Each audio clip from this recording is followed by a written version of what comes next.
Esainai el heharim me'ayin yavo Ezri Esainai el heharim me'ayin yavo Ezri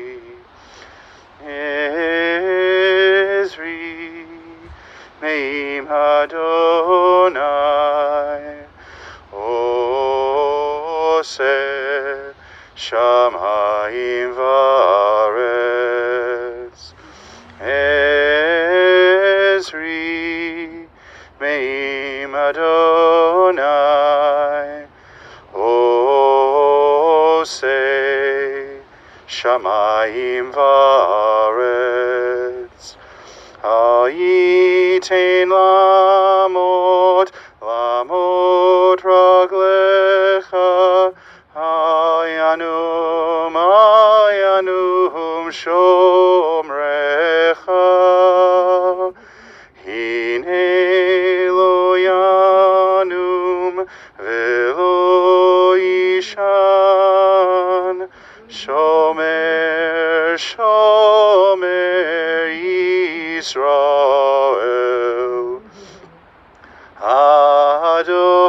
Adonai Shomrecha Adonai Tzilcha Al Yad Yeminecha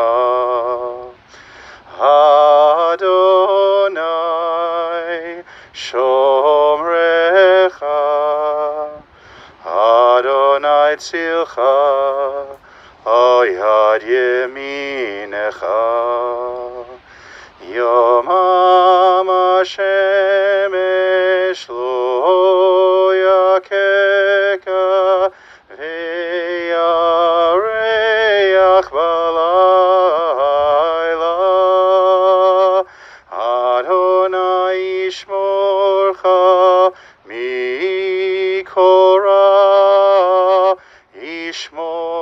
Yishmor et nafshecha Adonai Yishmor Secha uvoecha Me'ata ve'ad olam Adonai Yishmor Secha uvoecha Me'ata ve'ad olam Al mekomo yavo v'shalom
When a family enters into a period of mourning, it is a complicated time filled with many emotions, some bitter, some sweet, many memories.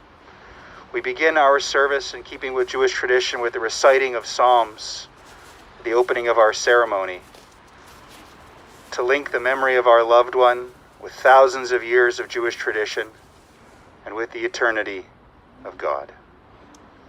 Shir Lama'alot, a song for those who ascend. I turn my eyes to the mountains. From where will my help come? My help comes from Adonai, from God, maker of heaven and earth. God will not let your foot give way, your guardian will not slumber.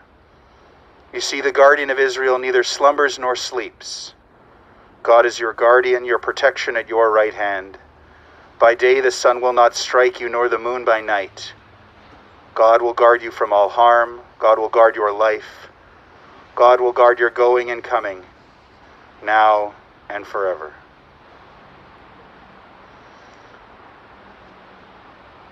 May David Rabb go unto God in peace.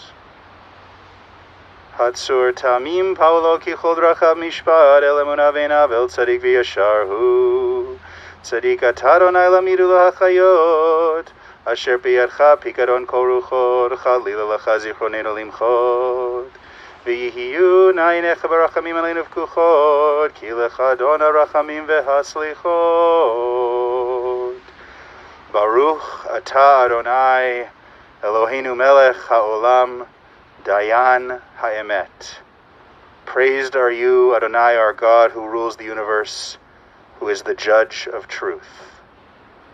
Adonai natan v'Adonai lakach, yishem Adonai mevorach, vehu rachum yechaper avon v'lo yashchit, v'hirba l'shiva po v'lo yorko chamato, v'yashov he'afar al haaretz shaya, v'haruach tashuv el ha'Elohim asher netana. The dust returns to the earth as it was, but the spirit returns to God who gave it. May our beloved soul be bound up in the bond of life eternal, and may God send comfort to those who mourn and grant strength to those whose burden is sorrow.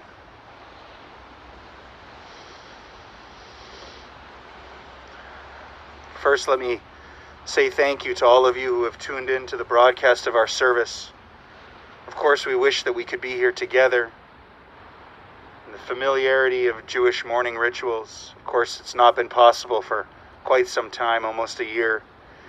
And we encourage you, as these strange and difficult times progress, to use technology as you have today to continue to reach out to David Rabb's loved ones and express your feelings, share your stories, help bring healing and peace and comfort to them through emails, text messages, and phone calls as we continue to navigate these difficult times, especially difficult now for David's family. As we have gathered in this new way to honor David Rabb. David Ber ben Yehuda Ari Halevi Ve'ita, the son of Louis Rabinovich and Irene Margulis, Zichronam Livracha, of blessed memory. We have come here today to pay tribute to his life, to acknowledge and celebrate his tremendous accomplishments. And we have come here to say goodbye, in keeping with Jewish tradition, bestowing upon him the ultimate respect of accompanying him here to his final resting place. David passed away Thursday, the 16th day in the Hebrew month of Tevet. He was 90. He is survived by his immediate family, his wife of 65 years, Sheila, his children and their partners, Jeff, Irene and Jack, Ian and Trevor, his 4 grandchildren, Haley, Justin, Matthew, and Emily, his sister Merle, as well by an extended family of nieces, nephews, cousins, and all of their families. David Rabb was predeceased by his parents Irene and Louis, and by his older sisters, Rose and Ethel.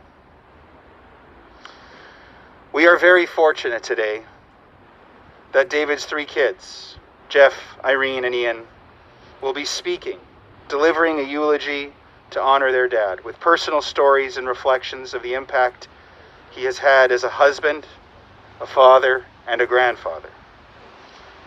Within our community here in Winnipeg, David Rabb was well known among a large group of friends with whom he had special routines, like regular lunch dates and time spent every winter for 30 years in Palm Springs. He was well known for his sense of humor, simple, dry, a master of a well-timed one-liner, often just cutting enough, never mean, always spot on. He was known for his warm smile, which is something I certainly remember when I met him for the first time 15 years ago.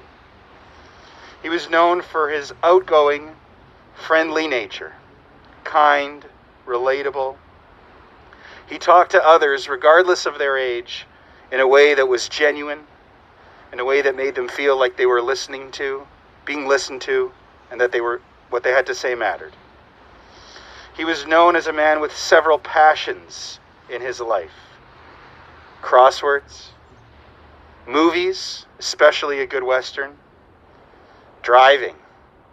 Even at age 90, he still drove with the confidence of a 50-year-old, and was still blessed, as he was through his entire life, with the uncanny ability always to find a parking spot right in front of wherever he was going. A passion for travel, seeing the world with his beloved Sheila, from China and all over Europe, to several months spent one winter in Australia and New Zealand, and 3 memorable visits to Israel. Sports, both as an athlete, especially in his youth, and as a fan. And as a fan, nothing topped the Winnipeg Blue Bombers, with whom he had season tickets for nearly 7 decades. When he was younger, it was bowling, or curling, or tennis. Not to mention, well known, David was for his passions for cleanliness, order, and detail. A man with a truly obsessive mind. And he was also admired and respected within our community and beyond for his honest reputation and for his success in business, mastering 2 careers throughout his life. First, in the world of automatic car washes. Later, after the business was sold, in the world of real estate, which he didn't enter until he was in his late 50s, but which he worked in until he was 85. Many people know that David Rabb's story began as David Rabinovich, growing up in River Heights on Elm Street. His parents, Louis and Irene, were both immigrants from Russia who met and married here in Winnipeg. His father had an entrepreneurial spirit, and his mother was the glue that held their family together. David had 2 older sisters and a younger sister, and grew up in a very non-Jewish world in the South End at that time.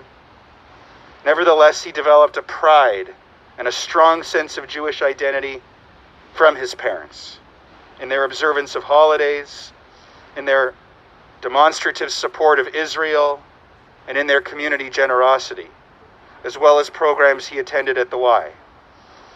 David Rabb never forgot the lessons he learned watching his parents lead and teach by example.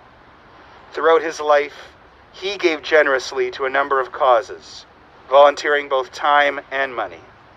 The Jewish Foundation, B'nai B'rith, J&F. He got involved with the Chai Folk Ensemble for close to 20 years.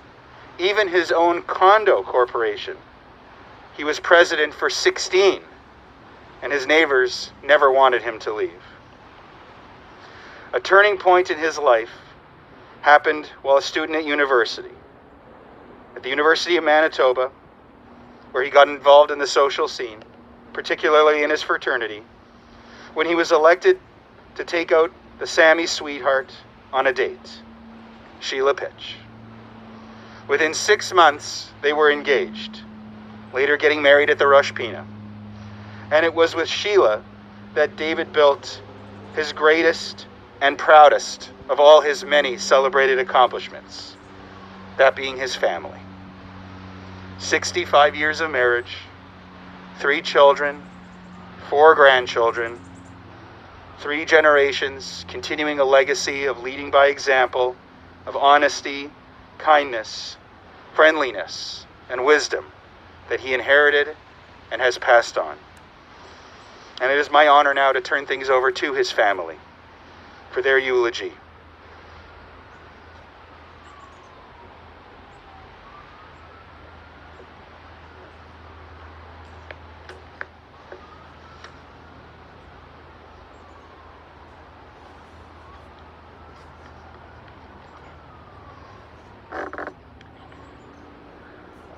Thank you for being with us. We are here today to honor our dad. As you all know, all 3 of us considered him our hero, as did many of you. Our dad, David, was the light in every room he entered. His smile and attitude warmed the world of everyone who knew him. He was instantly a friend to anyone he met. It is a completely impossible task to capture 90 years of goodness in just a few minutes, but we're going to try.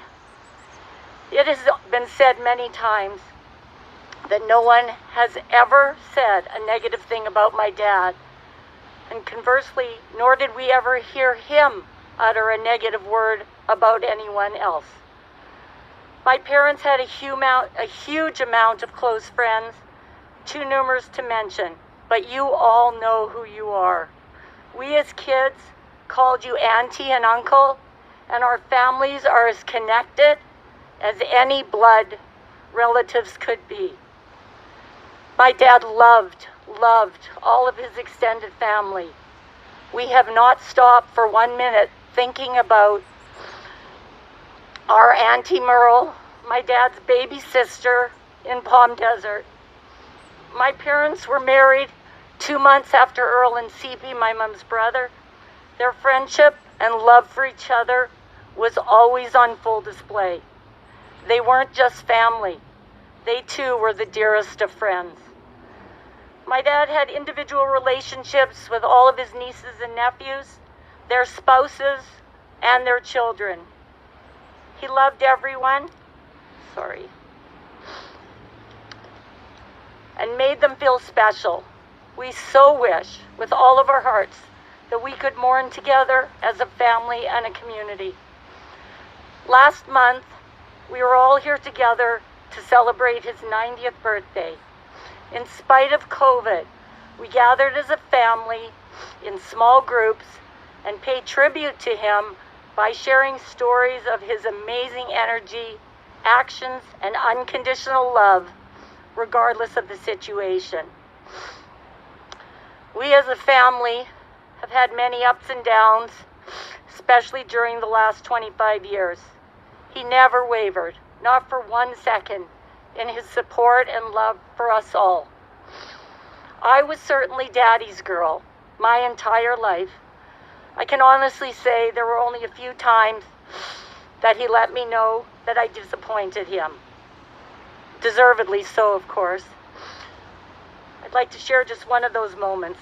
When I was in university, my friend and I went to a bar one summer night. We met what we thought were some nice guys, and we invited them to the pool for the next day. They arrived in a truck with a cooler of beer, loud brash comments, and no manners. I was horrified. Shortly, probably 30 minutes after they arrived, my dad actually asked them to leave. He then walked up to my girlfriend and I and said in the calmest voice, the quietest voice, "I really thought that you two were smarter than that." He never raised his voice when he was angry. The softer he spoke to us when we messed up, the worse we felt. And as you all know, my mother's way of dealing with us kids was the opposite. He was always so incredibly proud of every accomplishment I ever had, and he let everyone know. We found every business card from every company or job Jeff, Ian, and I were associated with since high school.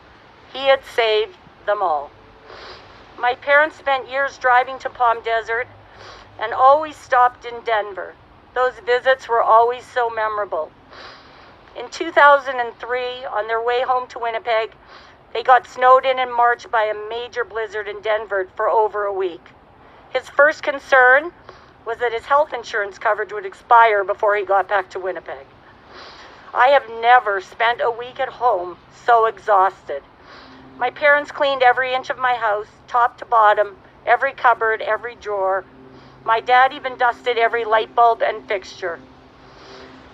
My dad was the kind of Zadie who got down on the floor and played with his grandkids with great joy. Emily shared an incredible bond with her Zeta that was reflected in her decision to stay here not only for a month in August, but for an additional 3 weeks after his birthday to be with him and her bubby and to be of help. She came in August when I couldn't to celebrate their 65th. I don't know any 25-year-olds who would quarantine twice in a few short months because they loved and admired their grandparents so much. In spite of not living in Winnipeg, her connection and commitment to them was beyond remarkable. As we sat down to write these words, she shared with us a conversation they had. They were talking about life, and he shared his philosophy, which we all experienced. She actually wrote all of these quotes on her phone. I didn't know this, but she shared it yesterday. This is what he told her. When somebody does something wrong, there's always enough time to criticize them. But if someone does something right, there's never enough time to compliment them. This epitomizes how my dad lived his life and how he tried to raise us. My dad loved everyone I loved. My parents were in Denver in July 2018 for my annual 4th of July party. He must have met 50 people. And afterwards, I probably got messages or comments from at least 30 of them, how much they enjoyed their conversations with him. He could talk to anybody. I know I got that trait from him. Alex and my dad shared many wonderful times throughout the years. There were countless family memories, milestones, and celebrations together. During the past few weeks, Alex was always there to answer any medical questions or just be supportive in any way he could to Emily and I. This, of course, was nothing new. He has always been there for our family. One of the stories we shared with the rabbi was from our wedding. Paraphrasing Alex's speech, he said, and some of you will remember, there are many forms of currency in the world. The US dollar, the Chinese yen, the gold standard. But in Winnipeg, the most valuable form of currency is, of course, automatic car wash tickets. You see this tuxedo that he was wearing? 20 automatic car wash tickets. With that being said, Alex, thank you from the bottom of my heart for your warmth and kindness for the past 38 years. My dad was so proud of everything I did. My mom reminded me that he still was so excited when memories of my time teaching at the University of Manitoba surfaced. They would be at a restaurant, and when giving the name Rabb, someone would sometimes ask, "Are you related to Irene Rabb?" Of course, this was usually overpassed by Jeff or Ian, since I've been gone for a long time. On confirming I was their daughter, they would tell him that I had been their professor. He would then ask if they had read the book I wrote. It wasn't really a book, it was just a study guide for a textbook. So highly unlikely, but that's how proud he always was. My dad met my partner Jack 5 years ago, and their connection was immediate. They bonded in a car ride in Jack's Porsche. They had so much in common: cars, golf, and business, just to name a few. Primarily, they were so similar. It was their unconditional love and protection of family that truly brought them together. I am so blessed that they were able to spend so much one-on-one time together, quality time, especially last month.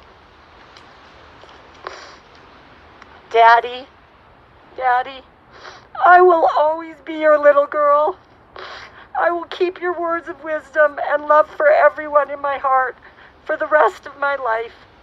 I am so grateful and I'm so honored that you are my dad and I am your daughter. Rest in peace. I love you with all that I am. Thank you.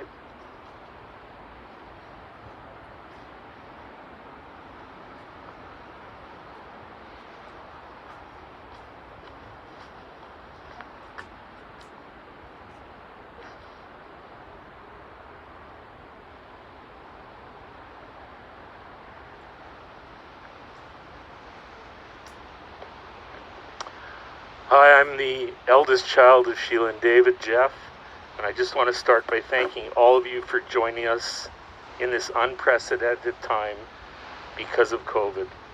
My dad really isn't getting the send-off he so rightfully deserved. Thank you to Rabbi Leibel for supporting us.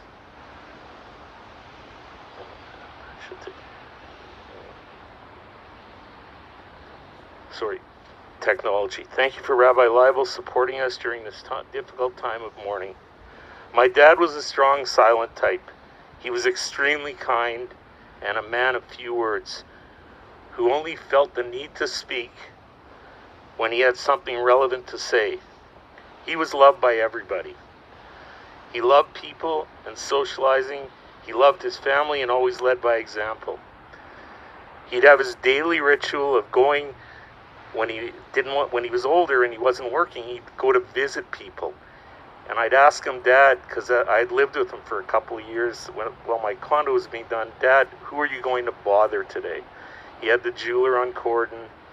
He had the Chris Douglas at his office.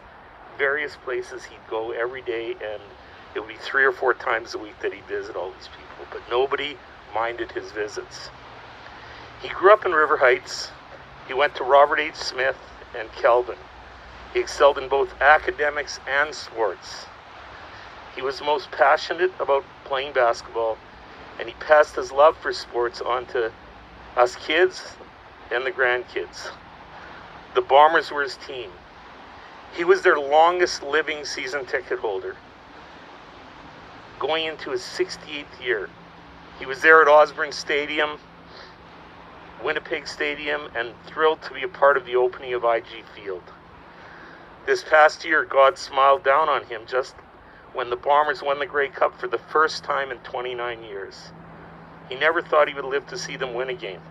I certainly shared that sentiment, and I was much more optimistic than him.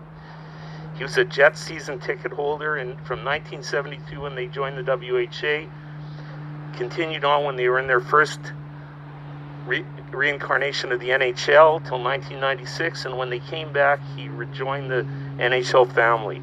Loved the Jets. I definitely got my love for sports from him, and I'm proud that I passed that on to my kids. Growing up, the sports that I loved most were hockey and football. I started going to Bomber games with my dad at the age of 8. He would take my mom's ticket and take me instead. During the WHA years, it was he and I who went to all the games. Together we shared many wonderful times, especially when the Jets were winning regular championships. My dad was a realist. I was more of an optimist. He always had to temper my enthusiasm, since I thought we would always win. Every year the Bombers were going to win, the Jets were going to win. It was my first lesson that we don't always win, and that's okay. So I have vivid memories of 1972.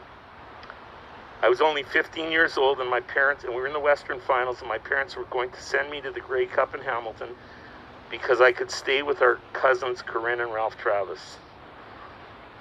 The Western Finals had the Bombers leading 21-7 at halftime, and I was sure I was going to the Grey Cup.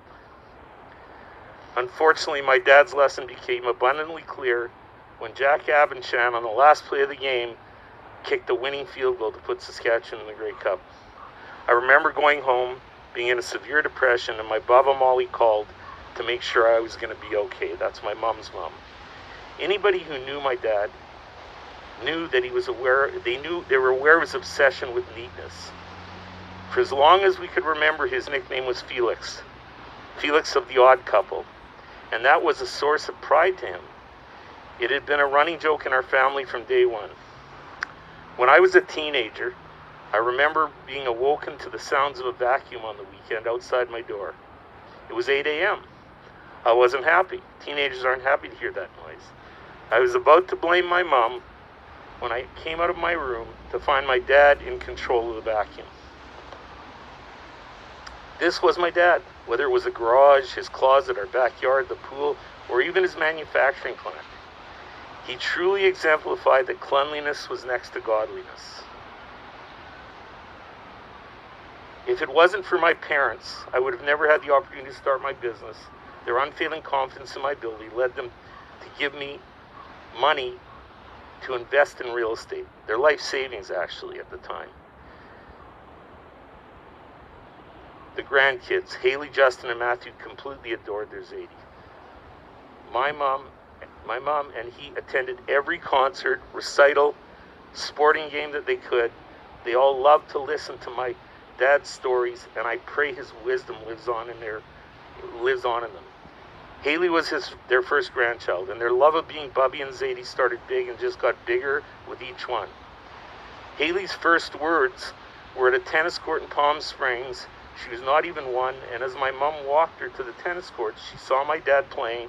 She pointed her finger and said, "Zeta." What a tribute. Justin's love for sports is clearly in his genes.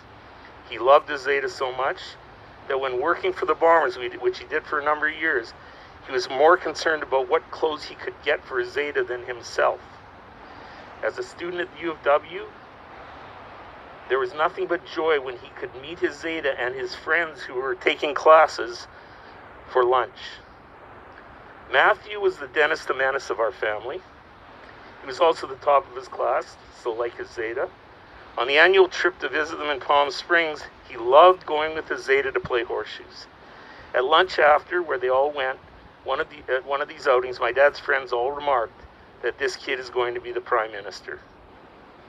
My dad was never late for anything. You all know that in his life. He often took our kids to their activities. I was reminded by Matthew that any time Zadie drove, they were there before anyone else. The upside of that is it added to their time together. People that knew my parents, including close friends, knew that my parents were not tech scholars. Matthew lovingly helped them whenever they needed it. It wasn't easy. My dad had every password he had ever used all written neatly on a paper, but it wasn't ever clear what the current one was for what. My dad would never admit to hitting every key before throwing his hands up and asking for help. He then would declare that he had touched nothing and the computer gods were responsible for it all. My dad was a passionate learner his entire life. He was a top student at Robert H. Smith, winning the spelling bee and the bowl of jelly beans regularly. He won the Governor General's Award at Kelvin High School. This passion lasted his entire life.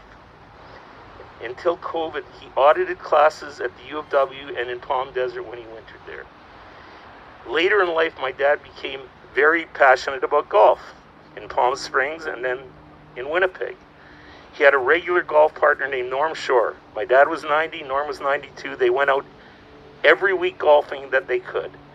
Norm drove, my dad drove, and they had nothing but fun in terms. He also golfed with all his friends, but Norm and him became a regular date, and they were both of equal age. I was the firstborn. I'm the son of an only son. I'm so proud to carry on his name. I'm so proud that my sons will carry on his name. My dad was everything to me and my kids. I've never had the gift of emotional words that my brother and sister have, but my love and respect for my dad is immeasurable. I love him with all my heart and pray that as he looks down on all of us, he can know that it was because of who he is. Was that what we were sharing these words today? I love you, Dad. Rest in peace. See you on the other side.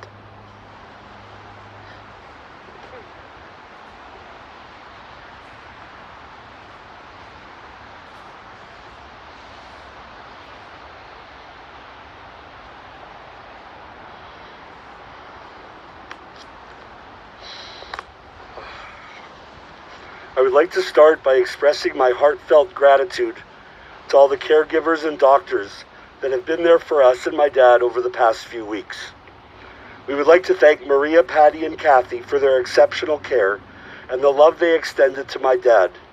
It was truly a blessing to have them there to help my mom. A special thank you to my dear friends, Dr. Leon Way and Dr. Jeff Matola, who guided me through this difficult time of my dad's short illness. We would also like to thank Dr. Lamba for his care and Rose and Jesse from the Health Science Center for advocating and allowing our family to be together with my dad as he transformed and transitioned to heaven. I was the baby of the family, and because of that, my dad had a lot more time to spend with me. My earliest memories of my dad are when he woke me up every school day morning and we had breakfast together.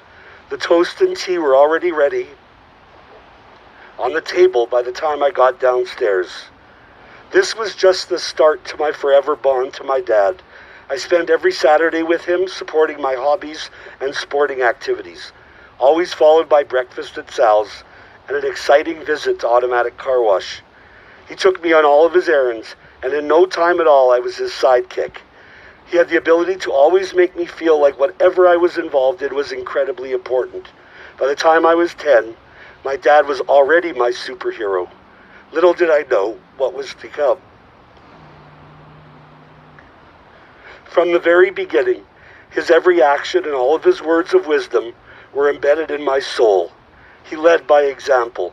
This truly evolved into my understanding of life and how to live. Over the years, my mom struggled with many health issues which showed us what an incredible husband my dad was. He waited on her hand and foot. Following her major surgery in 1974, when she was strong enough, he took her to Palm Springs to recuperate in the sunshine. He made her feel like she was the most beautiful woman in the world when she felt exactly the opposite. All of us had an entrepreneurial spirit and great work ethic.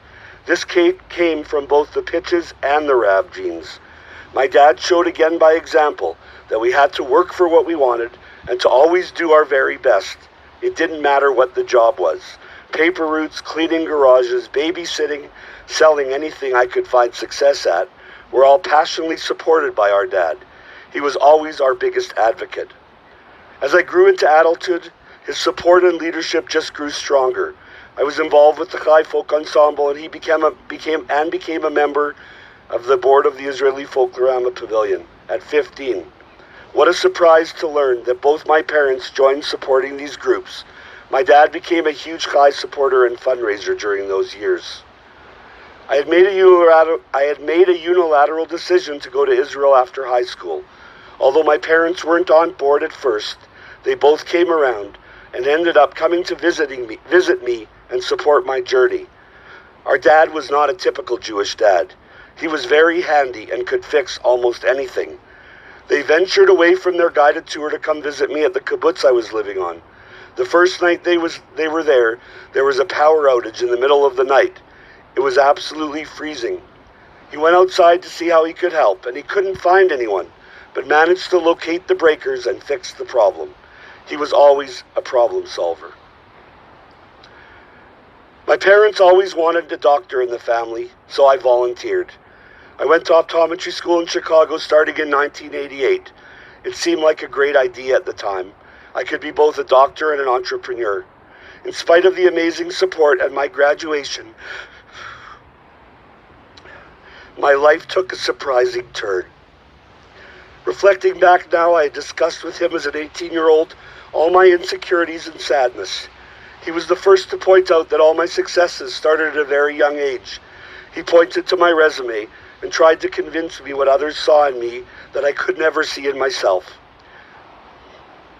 Little did I know I was suffering from the disease of addiction, which manifested later during my years in Chicago. I know there were many troubled instances that worried my parents sick, but my dad always came to my defense and my rescue. I had to leave Chicago and I moved to Denver to live with my sister. Things went from bad to worse, and my superhero appeared in Denver and saved my life. He was the only one who never lost faith and hope in me. And he made the decision for me to return to Winnipeg. Coming back to Winnipeg was the hardest thing I've ever done. His unconditional nurturing of my new beginning was unmatchable. He held my hand every step of the way. He was my live angel, and now he is my guardian angel. He has always watched over me. Over the last 20 years, his undivided guidance of my recovery and all of my work and volunteer endeavors was truly remarkable. Whether starting 210 Recovery, my political runs, opening of Aurora Recovery Center, or my latest endeavors. He was always my biggest cheerleader and number one fan. I'm only the man I am today because of his unwavering support and love. My parents had 65 years of wedded bliss. In spite of every obstacle, they always demonstrated their love towards each other. Their love story started with Sheila being voted Sammy's sweetheart. David was chosen to take her to the sweetheart ball, and so it began. I found my mom's diary with an entry wrote the night they met that said, "I'm going to be Mrs. David Rabinovich." From that moment on, they were side by side as partners and true soulmates in life. From melding their families to starting new businesses to raising their children's, they were 50-50 partners. They brought family together to celebrate every life event and Jewish holiday. They traveled the world. They partied with their friends, shared a love of theater and sports, especially the Blue Bombers and the Winnipeg Jets. My dad was the best husband. Unlike most men of his generation, he was always helping in any way he could. In the last week, as I witnessed my mom talking to my dad, she repeated over and over, "What a wonderful life you gave us all. What a wonderful life you gave me." Their love story was a fairy tale. "Mom, we are all here for you. You have been so strong through all of this. We want you to always know that if you call, we will be there as fast as we can. We love you so very much." Over the last month, as my dad needed more help, there was one more willing to jump in and care for him. There was no one more willing to jump in and care for him than Trevor. From the moment they met, he became part of our family. He has done so much to make my dad smile, feel safe and secured, and was willing to absolutely do anything we needed. Your kindness will always be appreciated and never forgotten. The last 2 weeks were difficult for all of us. He tried so hard to make everyone else comfortable. As he endured terrible pain and needed more help, he constantly was thankful and apologetic for not being able to do more. His positivity throughout was so courageous. When he entered the hospital, he called Mom with good news and bad news. Mom said, "Give me the good news first." He said, "Sheila, I don't have cancer, but I'll never be able to drive again," as he just bought a new car for his 90th birthday. My mom responded by letting him know she would be his chauffeur forever, and he bragged and bragged to all the doctors and nurses about his incredible wife. The grace of how he lived his life was magical to me. As life got difficult for him, every time I appeared, he would say, "My angel has arrived." How ironic. He was my angel, and now I became his. The last example of the kind of man my dad was that I want to share with you is this. In the hospital, I looked him in the eyes and I told him over and over what a wonderful man he was. And he looked back at me and he said, "No, Ian, you're the most wonderful man." He always thought about others first. When I first realized his funeral would be on my birthday, I was so sad. Through the emotions of the last few days, I knew with all my heart that there is no greater gift in the world than to honor my dad by laying him to rest on my birthday. He was a gentleman's gentleman, mentor to all mentors, a mensch of all mensches, and a tzaddik of all tzaddiks. Rest in peace, Daddy. I love you. Soar like an eagle. Godspeed.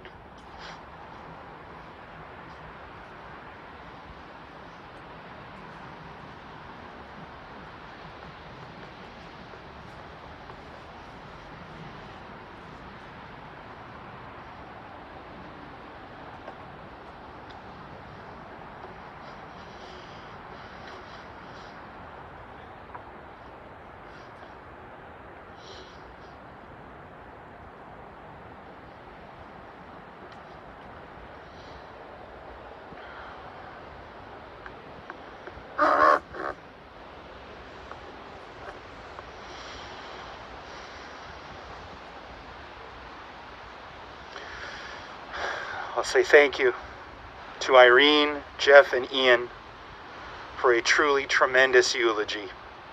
Beautiful, heartfelt, courageous. Thank you for sharing all of those words with all of us. Mourning is the price we pay for having the courage to love others. Even in grief, we know the wonder of human life is too complex and too magnificent to be memorialized in endless pain. The gifts of spirit our loved ones give us cannot be measured or weighed, nor can they be lost or even tarnished by time. Even in our darkest hours, we know some of their light and their warmth will always be with us, bringing comfort and courage, and in the fullness of time, healing and peace. In Pirkei Avot, the ethics of our fathers, the rabbis, sages of our tradition famously declare that the crown of a good name is the greatest crown of all, excelling even the crowns of Torah, priesthood, and royalty. Nothing can beat the crown of a good name. Of course, there is a slight irony when it comes to names with David Rabb, as roughly half a century ago, he changed his last name from Rabinovich to Rabb, something he had talked about with his father, something he did, truly motivated by doing something for his family to improve their lives and make things easier for his kids. But whether it was as Rabinovich or as Rabb, in his life he never wavered from what really established his good name, his good reputation. Wealth, health, even life passes away. But a good reputation, a good name, goes on forever.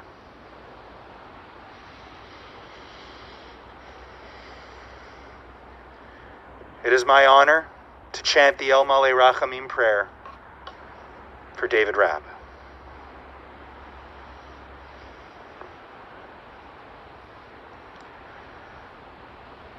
El Malei Rachamim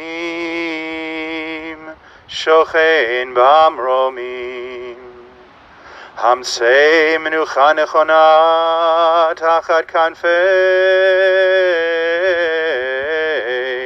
Hashchina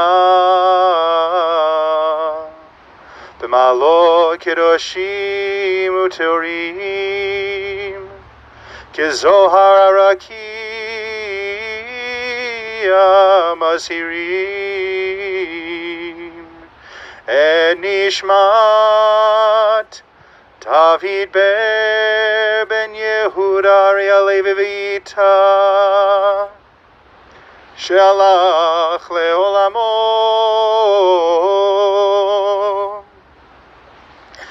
Began Edente Menuchato Anabal Harachamim Hastireu Beseter Knafecha Lolamim Utzror Bitzror Achaim Enishmato Adonai Hu Nachalato V'yanuach B'shalom Hamishkavo V'nomar Amen. Exalted, compassionate God, grant infinite rest in your sheltering presence among the holy and the pure to the soul of David Rabb, David Ben Yehuda Ari Halevi Ve'ita, the son of Louis and Irene, for he has gone to his eternal home. Merciful One, we ask that he find perfect peace in your eternal embrace. May his soul be bound up in the bond of life. May he rest in peace. And let us say Amen. Thank you again to all of you for joining us today. I'll encourage you again, as we cannot follow the normal and familiar practices of our traditions of Shiva, of gathering and comforting, and even though nothing can replace the warmth and feeling of a hug, to send the messages, phone calls, emails, text messages, to continue to join all of your hearts together with those in David's family who are now mourning and grieving. And to their family, to his family, we say, Hamakom yinachem etchem b'toch sha'ar avelei Tzion v'Yerushalayim. May you be comforted and consoled among all those in our community who have ever been in mourning. In a moment, we will conclude our service. Family members here will have the opportunity to shovel earth into the grave. A very sometimes painful act, but a mitzvah nonetheless, a selfless act we do without a hope of any reward to honor someone who meant so much to so many people. Keeping with the Jewish philosophy and tradition that our loved ones deserve to be buried by our own hands, kind, knowing, though they may be sorrowful hands, hands that once held their hands. With this act, we take on the responsibility of caring for our loved one until the very end. Before we invite the family to come forward, we will join together in the concluding words of the mourner's Kaddish. But first, let me say, Adonai natan v'Adonai lakach, yehi shem Adonai mevorach. These are the words of Job, the epitome of suffering in our tradition, who said, God you have given, God you have taken, blessed be the name of God. May the memory of David Rabb be a blessing, as we mark that his essence will never leave our hearts and our souls. The mourner's Kaddish. Yit gadal v'yit gadash shemei rabbah, ve'alma divra chirutei v'yamlich malchutei, v'chayechon uv'yomechon uv'chayei dechol beit Yisrael, ba'agala uv'izman kariv v'imru amen. Yehei shmei rabbah mevorach le'alam u'lalmei almaya. Yitbarach v'yishtabach v'yitpa'ar v'yitromam v'yitnaseh, v'yithadar v'yitale v'yithalal shemei dekudsha b'richu. Leila min kol birchata v'shirata, tushbechata v'nechemata, damiran be'alma v'imru amen. Yehei shlama rabba min shemaya, v'chaim aleinu v'al kol Yisrael v'imru amen. Osei shalom bimromav, hu yaseh shalom, aleinu v'al kol Yisrael v'imru amen. May the one who creates peace and harmony on high bring peace and harmony to us, to all Israel, and to all of humanity, as again we say, amen. And thank you.